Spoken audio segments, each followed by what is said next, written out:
palavra do Senhor nesta manhã. Quero convidar você a abrir comigo a sua Bíblia lá no livro de Romanos, carta do apóstolo Paulo a Romanos, capítulo 6, apenas um versículo, versículo 23. Romanos, carta de Paulo aos Romanos, capítulo 6, versículo 23 somente, para a nossa meditação nesta manhã. Aleluia. Romanos, capítulo 6, versículo 23. Você encontrou? Amém. Paulo, escrevendo aos Romanos, no capítulo 6, versículo 23, ele diz assim: porque o salário do pecado é a morte, mas o dom gratuito de Deus é a vida eterna em Cristo Jesus, nosso Senhor. Pai, nós oramos e te agradecemos por tua palavra lida na manhã de hoje e pedimos tão somente que, pela graça, mover, poder e a unção do teu Espírito, tu nos guie, Pai, para que a tua palavra seja nos ministrada na manhã de hoje.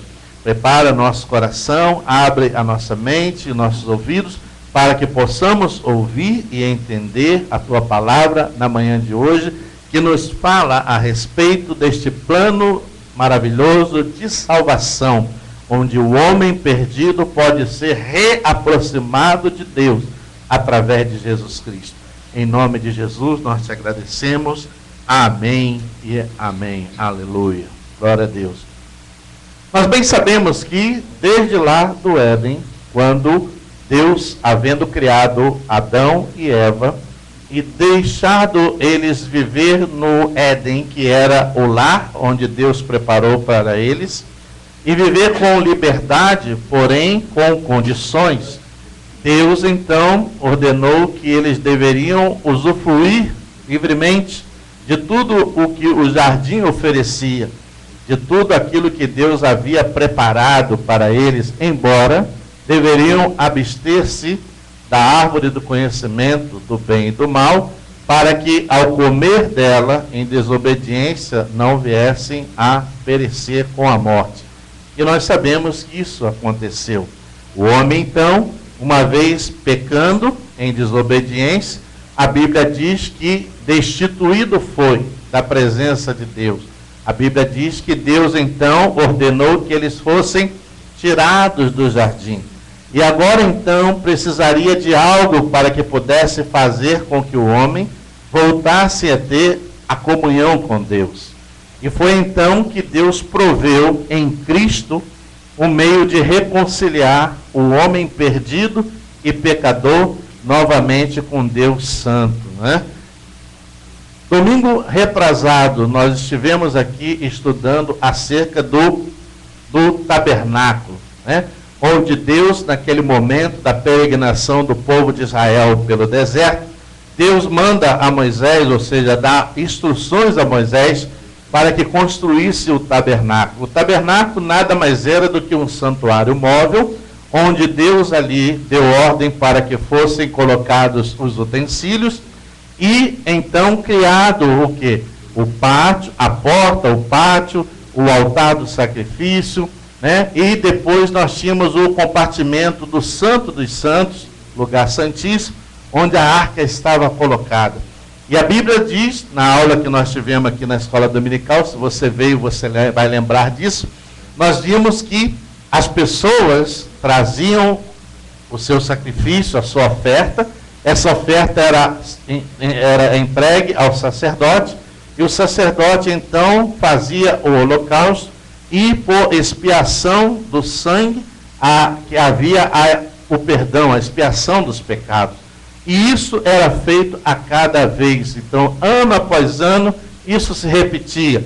Até que então, Deus proveu-se de um único sacrifício, que fosse suficiente para abolir a todos os demais, quando então enviou seu Filho Jesus. Quando Jesus veio, ele também foi entregue para a morte e sacrifício, e derramar do sangue para que houvesse o quê? A expiação do nosso pecado.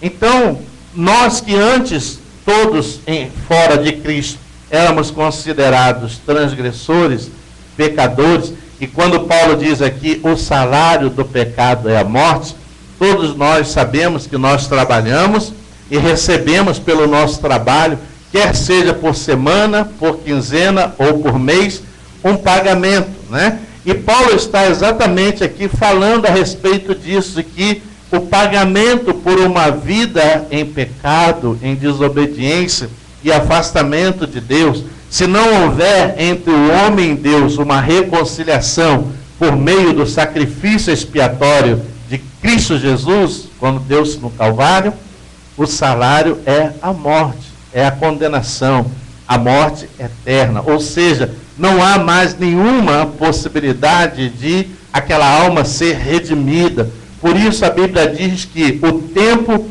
da salvação é hoje. Amém? É hoje. Porque nós não sabemos, né, o que nos pode acontecer de um momento ao outro. Então é necessário, e Paulo diz que Cristo então, a partir da sua entrega, ele tornou-se o único mediador de justiça entre o homem e Deus, para nos redimir do nosso pecado, porque a palavra é clara em afirmar que todos pecaram e por essa razão estão destituídos da glória de Deus. Aí você pode pensar assim, mas eu não tenho nada a ver com isso, eu vim muito depois de Adão, mas não importa. A Bíblia diz que todos nós, né, recebemos por herança a desobediência de Adão e recebemos esse pecado. Nascemos em pecado, como disse o salmista, eu nasci em pecado me concebeu minha mãe. Agora, em Cristo, nós podemos nos livrar deste fardo e agora recebemos a promessa, como ele diz aqui Paulo, mas o dom gratuito de Deus é vida eterna em Cristo Jesus. Amém? Querido, então, essa era a razão pela qual, quando fez-se o tabernáculo, havia uma porta. Essa porta, todo aquele que entrava para oferecer o seu sacrifício, passava por ela, mostrando aí que Jesus seria a única porta em que o homem por ela poderia entrar para se reconciliar com Deus e obter o perdão dos seus pecados. Somente Cristo é a justiça de Deus para poder redimir o homem do seu estado de pecado. É o que diz a palavra aqui em Romanos, capítulo 3. Você está com a sua Bíblia aberta em Romanos?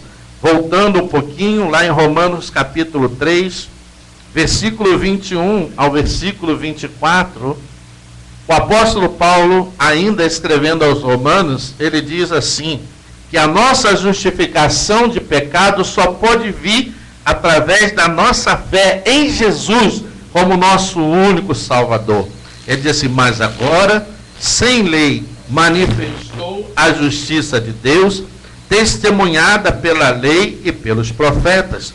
Justiça de Deus mediante a fé em Jesus Cristo, para todos e sobre todos os que creem, porque não há distinção. Versículo 23, pois todos pecaram e carecem da glória de Deus, sendo justificados gratuitamente por sua graça, mediante a redenção que há em Cristo. Amém? Então Paulo está sendo aqui bem enfático, Paulo está sendo aqui bem firme nas suas palavras, dizendo, porque não há nenhuma outra redenção que não seja por meio de Jesus Cristo. Amém?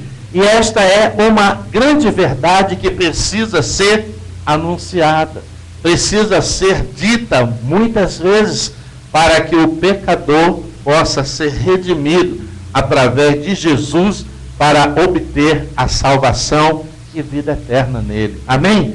Então, não pense as pessoas que, não, mas eu sou uma boa gente, eu sou sangue bom, eu nunca matei, eu nunca roubei, nunca fiz mal a ninguém, tenho uma vida exemplar com a minha família, com minha esposa, com meus filhos, com a sociedade, com o meu trabalho. Não importa. Ainda que você tenha tudo isso, né? Se você não tem a Jesus como seu único Salvador, aceito e confessado diante dos homens, para que ele te confesse diante do Pai, tudo isso é em vão. Amém? É em vão. É necessário passar por essa porta, é necessário obter esse sacrifício. quando Isaac estava levando aquela lenha para o holocausto lá no Monte Moriá, aquilo apontava para quê? Para Jesus, que haveria de vir lá na frente, que também carregaria sobre os seus ombros a cruz, para nela ser pregado, e então aí derramar o seu sangue para a remissão dos pecados de todo aquele que crê. Por isso é necessário crer em Jesus como nosso único Salvador. Ele é o nosso único mediador, não há outro. Amém? Então, por isso Paulo está dizendo que pela desobediência de um só homem, que foi Adão, veio o pecado a todos, né? Mas também pela obediência de um só, veio a salvação a todos aqueles que creem que foi Jesus, né? Isso também aconteceu, como Abraão obedeceu a Deus, levando o seu filho para sacrifício no Monte Moriá. Deus o fez como pai de numerosa nação, e a promessa se cumpriu. Nele serão benditas todas as nações da terra. Amém? O que Deus estava se referindo aí, estava referindo-se a Cristo, que haveria de vir como Salvador de toda a humanidade. Amém? Então Jesus, ele é o único mediador, ele é o único caminho. Não há nenhum outro sacrifício que o ser humano possa fazer para obter perdão dos seus pecados, porque Jesus fez um único e eficaz sacrifício por todos nós. Amém? Nós só temos que aceitar e crer nele, né? E receber a ele, aleluia, como nosso único e suficiente Salvador. A desobediência de Adão levou o homem à morte. E essa morte trouxe o quê? Uma separação entre Deus e o homem, né? Você lembra que lá no jardim, a Bíblia diz que todos os dias, ao cair da tarde, Deus vinha ter com Adão e ambos conversavam, né? Havia uma comunicação, havia uma intimidade. Não é o que acontece, você tem uma pessoa que você conhece, que é sua amiga, você vai à casa dela, ou ela vem à sua, vocês conversam, comem junto, há uma comunhão, há uma convivência pacífica, né? Por quê? Porque vocês têm intimidade. Essa mesma intimidade tinha Adão com Deus. Mas quando Adão desobedeceu, por causa da sua desobediência, essa comunicação foi interrompida, né? E agora precisava ser novamente restaurada, né? Então, a Bíblia diz que a desobediência do primeiro homem fez com que o homem caísse. Mas a obediência do segundo homem, que foi Cristo, veio para que o homem por ele fosse levantado. Amém? Aleluia! Ainda com que nós estivéssemos mortos em nossos delitos e pecados, Jesus veio para nos dar vida e vida eterna em abundância. Aleluia! Paulo, escrevendo ainda aos Romanos, no capítulo 5, versículo 17 ao versículo 19, ele fala sobre isso, né? A ofensa de Adão desobedecendo a Deus, que trouxe como consequência o pecado e o afastamento do homem da presença de Deus. Ele diz assim, de versículo 17 de Romanos 5, ele diz assim: se pela ofensa de um e por meio de um só reinou a morte, e muito mais os que recebem a abundância da graça e o dom da justiça, reinarão em vida por meio de um só, a saber, Jesus Cristo. Pois assim como por uma só ofensa, veio o juízo sobre todos os homens para a condenação, assim também, por meio de um só ato de justiça, veio a graça sobre todos os homens para a justificação que dá a vida. Porque, como pela desobediência de um só homem, muitos se tornaram pecadores, assim também por meio da obediência de um só, muitos se tornarão justos. Amém? Então é a palavra, né, que diz, pela desobediência de um só, Adão, todos se tornaram desobedientes e com isso pecadores e destituídos da glória de Deus. Nós não teríamos mais nenhuma chance de nos aproximar novamente de Deus, se não fosse Deus ter enviado o seu Filho único para dar-se na cruz em sacrifício e abrir-nos um novo caminho. para que por ele nós entrássemos e fôssemos reconciliados novamente com Cristo. Amém? Esta é a razão pela qual faz-se necessário confessar a Cristo como nosso Salvador pessoal. Ninguém pode confessá-lo por uma outra pessoa. Você tem que confessá-lo por você mesmo, né? Porque a Bíblia diz que todo aquele que me confessar diante dos homens, eu o confessarei diante do Pai. Amém? Aleluia! Então você tem que receber, você tem que aceitar, você tem que confessar Jesus como seu Salvador pessoal. Amém? Você tem que ter somente nele, você pode ter a remissão dos seus pecados, né? E Deus diz que por aí, e esse dom é um dom gratuito de Deus. Deus deu o seu Filho e exige de nós apenas que nós o reconheçamos e venhamos então com isso aceitá-lo como nosso único e suficiente Salvador. Aleluia! Mesmo conhecendo nossos limites, muitas das vezes nós somos vencidos por nossas próprias fraquezas, né? Paulo ele fala isso também aos Romanos. Cada um de nós conhecemos os nossos limites. Você sabe quem você é, Deus mais ainda, amém? E você sabe até onde você pode ir, né? Você conhece seus limites. Mas Paulo está dizendo aqui, ainda que eu queira fazer o bem, eu não consigo, né? Muitas das vezes, né? Ele diz aqui no Romanos capítulo 7, versículo 18 a 22, Paulo diz assim: porque eu sei que em mim, isto é, na minha carne, não habita bem nenhum, pois o querer o bem está em mim, não porém o efetuá-lo, porque não faço o bem que prefiro, mas o mal que não quero, esse faço. Mas se eu faço o que não quero, já não sou eu quem o faz, e sim o pecado que habita em mim. Então, o querer o bem, então, ao querer fazer o bem, encontro a lei, de que o mal reside em mim. Porque no tocante ao homem interior, tenho prazer na lei de Deus, mas vejo nos meus membros outra lei que, guerreando contra a lei da minha mente, me faz prisioneiro da lei do pecado que está nos meus membros. Então Paulo está falando aqui o quê? Exatamente desse conflito que há em nós, em cada um ser humano, né? Por quê? Paulo está falando aqui de duas coisas muito importantes: a carne e o espírito, não é? E a Bíblia diz claramente que o pendor da carne é para a morte, né? A carne, ela quer tudo aquilo que sacia, tudo aquilo que traz a ela prazeres, né? Então, o inclinar da carne sempre será uma tendência ao pecado, à desobediência, ao afastamento de Deus. E, ao contrário, o Espírito não, ele quer buscar a presença de Deus. Por quê? Porque o nosso Espírito anela por uma comunhão com Deus. Por isso nós queremos buscá-lo. Mas há uma guerra, há um conflito. E para vencer isso, nós precisamos estar mais o quê? Fortalecidos espiritualmente. Amém? Essa é a razão pela qual eu e você, como servos e servas de Deus, como um jovem em Jesus Cristo, temos que a cada dia nos alimentar da palavra de Deus. Amém? Porque esta palavra, ela fortalece a nossa fé. Ela afirma os nossos passos, né? E fortalecendo-nos no Espírito, certamente enfraqueceremos na carne. Amém? Então, Paulo fala dessa guerra que existe entre nós, dentro de cada um de nós, né?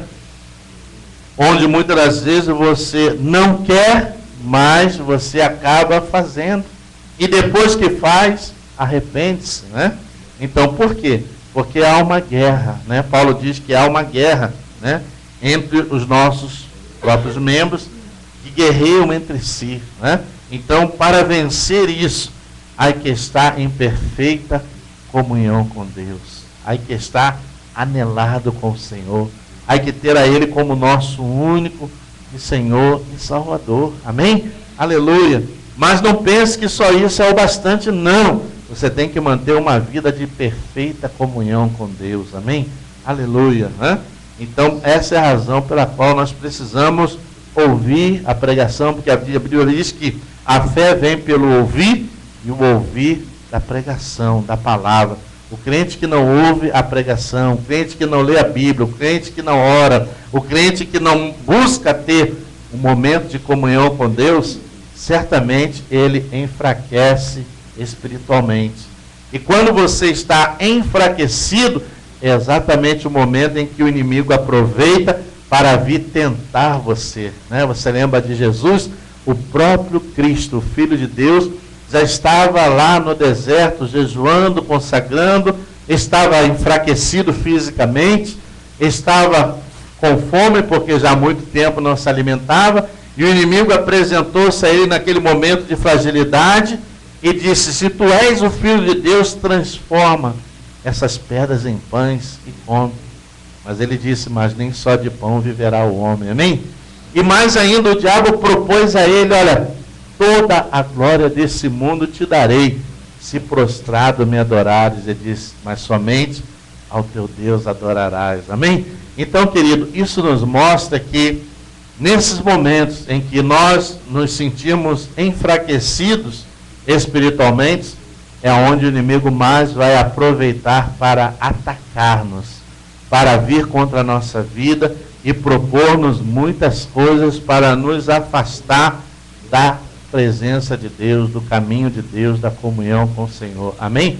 Por isso é necessário você estar bem alimentado, tanto fisicamente como também espiritualmente. Amém? Aleluia, né? Então você precisa alimentar-se também espiritualmente, né? Da palavra de Deus, para fortalecer o seu espírito, para fortalecer a sua fé, para que você tenha como combater as coisas que muitas das vezes lhe serão oferecidas, né? Porque hoje ele não vai te tentar lá no deserto, mas ele vai tentar você aonde? No meio das suas amigas, no meio dos seus coleguinhas na escola, na faculdade, no seu trabalho, no meio da própria família. Ou seja, muitas coisas podem acontecer que virão contra a nossa vida, e se nós não estivermos atentos a isso, poderemos ceder e com isso perder a bênção do Senhor. Ou seja, acabamos caindo em uma cilada, em uma armadilha, né? Promovida pelo adversário de nossas almas. Por isso, é necessário que o cristão esteja devidamente bem orientado. Amém? Orientado, alimentado, fortalecido. Aleluia. Por isso, irmão, só há um meio de reconciliar, é Cristo, não há outro. Qualquer outra proposta que lhe fizer é inválida. Amém? Só há um caminho. A Bíblia diz claramente, Jesus afirmou isso: eu sou o caminho, a verdade e a vida. Amém? Se houvesse um outro, ele poderia ter dito: eu sou uns dos caminhos, mas ele disse: eu sou o. Ele usou o artigo bem definido, o. Eu sou o único caminho que pode reconciliar o homem com Deus. Não há outro, amém? Eu sei que a gente vê muitas propostas por aí afora, né? De religiões, de seitas que promovem tantas coisas, mas Jesus é o único mediador entre o homem caído e um Deus santo. Não há nenhum outro. Aleluia.